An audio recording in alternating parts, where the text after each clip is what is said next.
ক্রীড়াপ্রেমীদের প্রাণবন্ত উপস্থিতিতে ঊনকোটি জেলার কাঞ্চনবাড়িতে শুরু হলো ফুটবলের টুর্নামেন্ট। খেলাকে ঘিরে ব্যাপক সাড়া এলাকায়। সারা জাগিয়ে ঊনকোটি জেলার কাঞ্চনবাড়িতে সূচনা হলো ধনসিংহ চৌধুরী মেমোরিয়াল নকআউট ফুটবল টুর্নামেন্টের। স্থানীয় প্লে সেন্টারের উদ্যোগে শুরু হয়েছে এই ফুটবলের আসরের।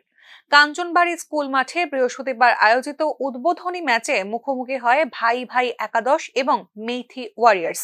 উপস্থিত ছিলেন এলাকার বিধায়ক তথা রাজ্যের মন্ত্রী সুধাংশু দাস, ঊনকোটি জেলা পরিষদের সভাধিপতি অমলেন্দু দাস, স্থানীয় পঞ্চায়েতের প্রধান শেলী ভট্টাচার্য সহ অন্যান্যরা।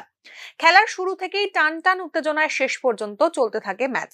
খেলার দ্বিতীয়ার্ধে শেষ মুহূর্তে ভাই ভাই একাদশ মেইথি ওয়ারিয়ার্সকে 1-0 গোলে হারিয়ে নিজেদের জয় ছিনিয়ে নেয়। উদ্বোধনী পর্বে আলোচনা রাখতে গিয়ে মন্ত্রী সুধাংশু দাস বলেন, ফুটবল অত্যন্ত উত্তেজনাপূর্ণ খেলা। এই খেলায় মাঠের গরিমা অক্ষুণ্ণ রেখে খেলা চালিয়ে যাওয়ার বার্তা দেন তিনি। কাঞ্চনবাড়ির যারা কমিটি আছেন তাদেরকে আমরা বলেছি কাঞ্চনবাড়িতে যাতে বড় করে ফুটবল টুর্নামেন্ট হয়, তো তারা আয়োজন করেছেন, আমি তাদেরকে ধন্যবাদ জানাচ্ছি এবং অত্র এলাকার সমস্ত ফুটবল প্রেমী নাগরিকদের কাছে আবেদন জানাবো, ফুটবল একটা খুব প্রাণের এবং প্রিয় খেলা আমাদের সবার। এই খেলাকে কেন্দ্র করে প্রায় সময় আমরা দেখি উত্তেজনা তৈরি হয়।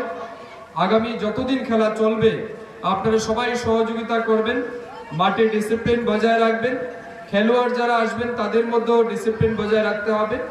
আমাদের টিএফএর থেকে যারা রেফারি আসছেন তাদেরকেও সহযোগিতা করবেন এবং কমিটিকে সহযোগিতা করবেন, এই আবেদন আমি সবার কাছে রেখে আগামী 1 মাস পর্যন্ত চলবে এই খেলা। মোট 22টি ফুটবল দল অংশ নিয়েছে এই খেলাতে।